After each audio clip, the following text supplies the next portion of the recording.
Well, this week we're going to talk about 20th century furniture and bring our story right up to date with a look at present-day trends. And indeed, we shall speculate on what may happen to English furniture in the future. But we begin at the beginning of the 20th century in the reign of Edward VII. Now, Edwardian England was almost as prosperous and extravagant as the England of the Regency had been, and it also had something of the same elegance and style. So you might therefore have expected that it would have produced the same creative exuberance which typified a lot of Regency furniture. But in fact, there were really no new developments at all. Most of the fashionable drawing rooms of the day were furnished in the manner of the late 18th century, either with genuine antiques, which people were now beginning to buy, or with reproductions of Sheraton or Hepplewhite furniture. And the quality of some of this Edwardian furniture, like for instance this settee, really is remarkably high. The Art Nouveau style had also carried through into the early years of the 20th century, though it was soon to fade away, and some of it, interestingly enough, was rather evocative of Sheraton, like this chair. And in the settle behind me, we really have a mixture of design influences, basically arts and crafts in its design, and yet here in this central decorative panel, we have a piece of pure Art Nouveau. Now, this dressing table over here was produced by Liberty's, which was a shop set up in the late 19th century and which, incidentally, evolved its own style of Art Nouveau. This piece, however, is very much Liberty's version of an arts and crafts piece. In all probability, it was machine-made and then finished off by hand. But some of the best furniture of the period was made by cabinet makers of the Cotswold school, who, as part of the arts and crafts movement, had established themselves in the last years of the 19th century. Ernest Jimpson and Ernest and Sidney Barnsley worked on the principles laid down by William Morris, and their designs belonged to the timeless tradition of country furniture.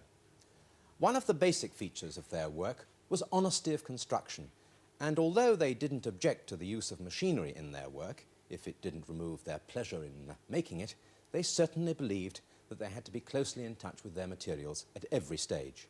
And so any thought of mass production would have been totally against their philosophy. During the 20s, the cabinet makers in general continued to play safe, and the manufacturers were waiting for the one thing that the English furniture industry really needed more than anything else, and that was good original designs for the mass production of furniture by machine. Well, these designs didn't really come until the late 20s and 30s with the work of men like Ambrose Heel and Gordon Russell. Now, both those designers were Englishmen, but as we've seen so often before in the story of the development of English furniture, continental influences were also brought to bear. One very strong influence came from the so-called Bauhaus school, which had been founded in Weimar by Dr. Walter Gropius in 1919, and which set the pace for avant-garde architecture and design throughout the 20s. It influenced the work of men like the Frenchman Le Corbusier and the American Frank Lloyd Wright. New techniques and new materials were constantly being used now: tubular steel, aluminium, plywood, glass, and even canvas. In 1929, one particularly notable piece of continental furniture was made by Mies van der Rohe, who had previously designed the first cantilever chair. He exhibited this chair with a cast steel frame at an exhibition in Barcelona. Ever since then, it's been known as the Barcelona chair, and it was described at the time as perhaps the most beautiful modern chair in existence. Indeed, it's still being reproduced today. Now, during the war, the chronic shortage of timber and the needs of bombed-out families resulted in a government-sponsored scheme for producing utility furniture, as it came to be called. It's not really very beautiful, is it? And its sponsors tried very hard to popularize its simple lines and economical construction. But they were really trying to make a virtue out of necessity. And in spite of their efforts, the very word utility has come to mean in our language shoddy and second-rate. And even when the war was over, it was some time before the furniture trade was free of the enforced economies and timber controls of wartime. Any firm working with native timbers naturally found the going easier than those relying on imports. The Coal factory at High Wycombe based their entire output, as they still do, on pine, beech and elm. Elm was traditionally used for making gates, stiles, coffins and wheelbarrows rather than furniture. It's a temperamental timber and it needs special treatment and special equipment. The steam kilns can be set to a predetermined heat and humidity. This method of forcing a straight piece of wood into a curve has proved to be by far the most effective yet evolved. In the steam press, the nature of the wood itself is changed, and every curve becomes permanent and will survive in any climate. It'll also be absolutely symmetrical every time, something even the finest craftsmen would have found hard to achieve by the old methods.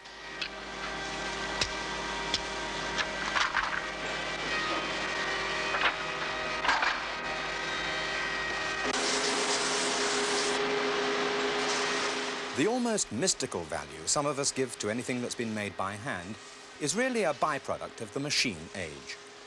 It began with William Morris, who loathed machines and set great store by traditional hand craftsmanship. And yet, most of the methods used in the construction of this furniture are traditional. The dowels, dovetails and wedge joints are those used by English joiners for centuries.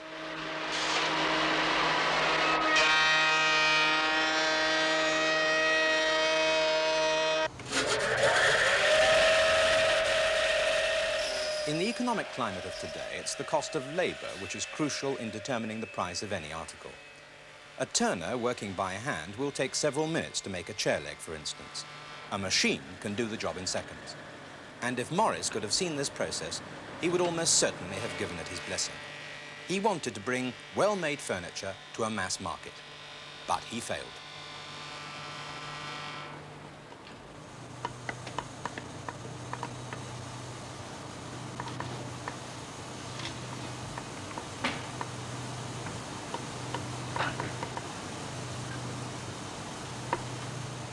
Lucian Ercolani, the founder of the company, was born in Italy, but spent most of his life in England.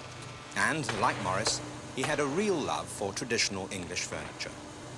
He also wanted to bring good craftsmanship within the reach of the less well-off, to provide, as he said, a work of simple originality for the people. One of his small and relatively cheap Windsor chairs made of elm and beech, using just 14 pieces of wood, is turned out at this factory every 20 seconds.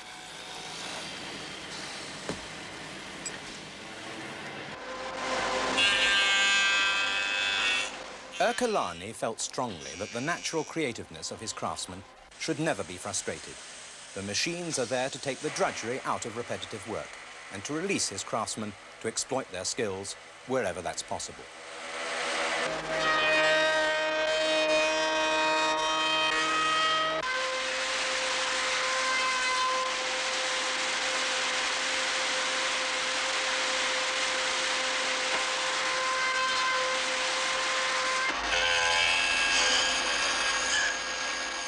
The furniture is, of course, designed for mass production.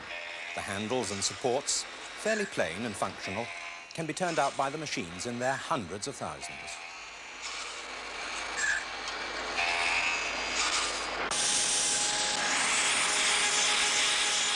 But there is one range based on early American furniture which carries some decoration. The chairs are ornamented first by shapes drilled out by machine.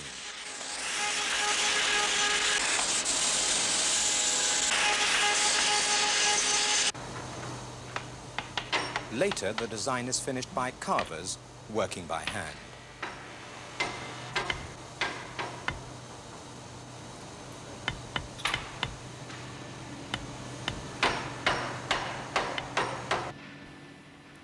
Most furniture manufacturers today work with an eye to the export market, and Ercol send about 30% of their products abroad. But they haven't changed their style in pursuit of changing tastes and fashions. Their designs are still based on traditional furniture. At Parnham House, near Bemitster in Dorset, where John Makepeace has his workshops, no design is ever repeated. He's working, of course, for a very different market, for clients who can afford to commission a piece of furniture which will be unique, like this desk, for example, which is made of holly, Macassar ebony, Lebanon cedar, ivory and buffalo suede. But there are students at Parnham as well. Last year, an educational trust was formed, and John Makepeace now directs the School for Craftsmen in Wood. This small cabinet was made by one of his students. And it's exactly the same sort of thing as had been made by young craftsmen for many centuries.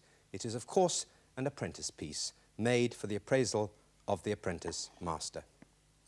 And here, something made by the master himself, John Makepeace.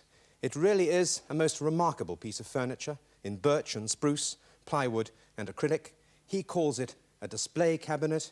Use it for what you will. It occupies itself a very limited space, and yet look at the storage that it provides in all these round containers. It's full of quality, it's unique, it's a one-off, and I'm sure will be discussed in hundreds of years from now because it's just been bought by the Victoria and Albert Museum. Well, here with me to discuss the past, the present and the future of English furniture are the man who made this, John Makepeace, Barry Ercolani, who's the joint managing director of Ercol Furniture, and Arthur Negus. Arthur, you've often said that you don't much care for any furniture made after about 1830, but can you see the quality in a display cabinet such as we've just seen? Yes, I can, but that rather defeats my idea of what furniture should be for. I would like the designer of that to create many of those so that the general public as such, let it be for people to admire and go in their own homes, not make one of those. How does that benefit anyone? Well, the designer's here. John, how do you answer that? You've made a one-off, why not make 2,000? Well, I think Arthur is a great appreciator of fine craftsmanship, and it's a little unfair to expect production of fine craftsmanship to increase. Barry Ercolani, you're the manufacturer. Would you turn out thousands of those? We would love to turn out thousands of those, but I think the point in when one's looking at modern industry is to relate it to be individualistic to its own course. You can't know every act in a circus, and the one you know you've got to do well and proper. Yes, we would, but in many, many cases there are individualistic manufacturers at work who are sticking to their own particular organic design themes. The one thing that bothers me about this is that for the first time ever in the history of furniture, everyone is backward looking. Now, you produce fine furniture, you produce copies of basic antique pieces of furniture. To your credit, you do this. What are we looking forward to? Still Sheraton sideboards, still modern Chippendale chairs, or are we looking for a fellow who makes one of it? Right. No, I have an idea that the Windsor chair is an organic theme. It's an inheritance of 300 or 400 years. I believe that it shouldn't be kept in the way it left the 18th century. It has reappeared, or should reappear, as an organic theme in the 20th century. As an organic theme in the 20th century to a 20th design, not to an 18th century design. But isn't the current revival of interest in antique furniture a condemnation of John New as a designer and Barry Yu as a manufacturer? People have never been more interested in buying furniture of the 17th and 18th centuries. I don't think it is a condemnation. I think it's a delightful thing that people are looking back. After all, it's no new thing. Pharaoh sitting on a chair on the back of the golden throne reappeared 3,000 years later as an empire chair, a regency chair, in the 18th century. There has been this constant turnaround of designs, and I think it's a wonderful thing. There's an overall interest, for instance, by the general public in history as a whole. It's a wonderful thing. I think it would be a difficult problem if we felt that you were right in suggesting what you did.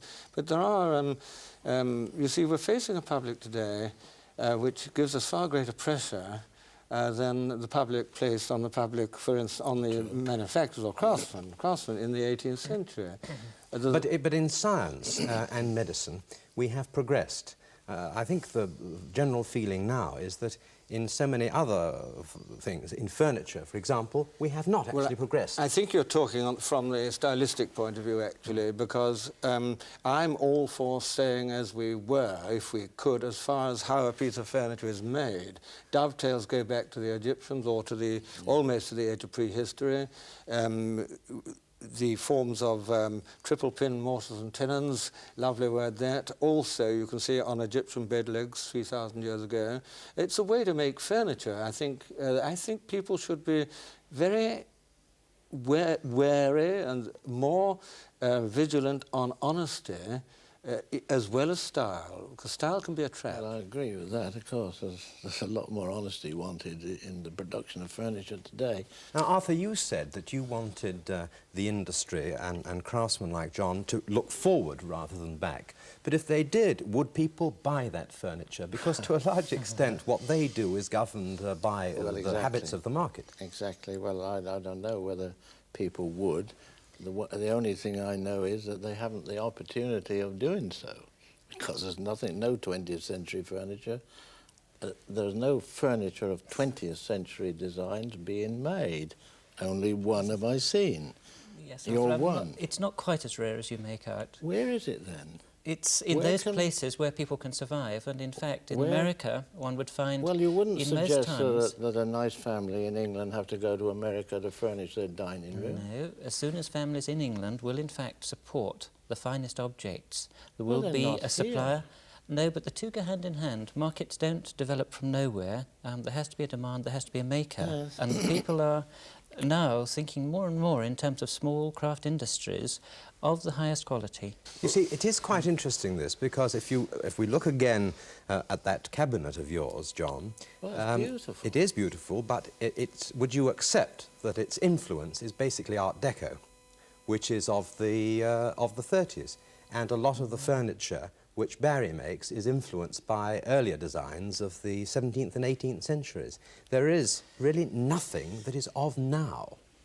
I would have thought that was very much of now. It hadn't occurred to me before that there was any kind of link between that and Art Deco. But of course, looking as we have earlier today, I can see a link for the first time. But the structural thinking behind that, and that's an area that I think furniture has been very slow in developing, is very different from anything that Arthur's seen before, and I think that's the important area of furniture development, is how do we put it together, because that's where economy and progress are linked. So you would claim to be something of a pioneer, anyway, of 20th century furniture of the 1970s? I would hope so. I feel that's a responsibility that I have, because I have the freedom to explore. This is to be greatly encouraged, but it doesn't want to be in a museum. It wants to be for someone to live with and like, and many people to live with and like. I mean, the one thing we haven't really talked about so far is people, how people have changed, how their habits have changed, their education and income. What sort of an impact does that have on your business? Oh, tremendously so, because in this century we have seen the greatest social change that we've had in the history of the country, and a change for the good, I would say, in most aspects. But the change has been this, that let's say in the 1920s, and let's regard, for instance, absolutely commercial furniture made at that time, I would say that without fear or favour, that in the 20s a lot of absolute commercial furniture was defrauding the public that it supplied, and possibly defrauding the man who made it. Now, this was perhaps, I believe, because there wasn't an existent pressure from the general public as there is now. The change that has occurred has been one which has been marked by the uprise in education. And as a byproduct of education, I'm very certain that this reflects onto the products that people select, and by a greater inherent sense of selection. And if industry itself, whatever industry, is not facing the fact that we are facing a more discriminate public, then it's a grave mistake. But what about evolutions? Throughout this series, we have traced pieces of furniture actually developing. We've seen really how the chair developed, how the chest developed, and many other different pieces of furniture which were actually invented. Are we still inventing furniture? Yes, that's a very interesting area. I'm fascinated by the way the cabinet developed, starting early on as the sort of hollowed-out chest and evolving through to the 18th century cabinet. But, in fact, so little change in the last 200 years. And I think as a cabinet maker, I'm very conscious of that. And so a great deal of the work that I'm interested in is to do with evolving the structure of the cabinet. But there aren't many people like you around involved in in the evolution of furniture, are there? No, but maybe if a few people do it, then perhaps that just could influence industry a little. Would you like to see a movement like that? More? Yes, I'm all in favour for something to happen. We're stagnant at the moment. Let's now talk about the future for a while, shall we? How is the furniture world, be it from the point of view of the manufacturer or the craftsman or the antiques world, how's it going to develop in the next 30 years or so and towards the end of the century? I think morally we ought to have the aspirations to provide the best possible connection with the inheritance, firstly of craft, and then obviously original thought, which I'm sure, but I think even more important than original thought is evolution in design. There is nothing quite so good as an organic theme of design. And I believe that, first of all, the credibility of furniture in its relatively short history as an industry is already on a high level, will increase further in the future, providing that modern industry does not neglect the influence of true craftsmanship, even in a technological age. Because craftsmanship isn't entirely the mallet and the chisel. Mm-hmm. It's how precise you can cut, shape and form. John? Yes, I imagine a growing diversity, that is, providing we have a steadily growing income, so increased choice with, at one end, very inexpensive furniture, hopefully of improving design, and at the other end, perhaps a return to the kind of quality which we were aware of in the 18th century. Well, I agree very nicely with both those thoughts. One thing you've both omitted to say, would you please be kind enough to keep it in wood? Well, on the subject of wood, can I just get a quick one in there? You know, we're on one point or two a bit woeful about the past and the present and the future. But you know, in this age of new developments in plastics, in other directions and so on, it's quite a thing, isn't it, that our beautiful elms, yes, which are unfortunately, they're sadly struck at the moment, were in fact discovered, uses were made in this century to bring it from the outside in the barnyard, the farmyard, from wagons and fences into furniture. You know, it's that sort of thing which we mustn't relate just to style alone. It's to innovation and to use materials which are very lovely, yes, that might have been neglected and most certainly were. Yes, I agree. I mean, we mustn't be too pessimistic about the present. We are sitting on plastic and tubular steel. That's not too uncomfortable, is it? It's not too uncomfortable, and it'll never be attacked by worm. But I'd rather be in a wooden one and chance it. What is worm? Well, so we come to the end of this 10-part series on the history of English furniture. We have seen its development, its evolution from the time that men first cut down the oak trees of England to make very simple stools. And we've also speculated on what might be the future. We hope that you've enjoyed these programmes and, of course, found them interesting. From Arthur Negus, our guests, and myself, goodbye.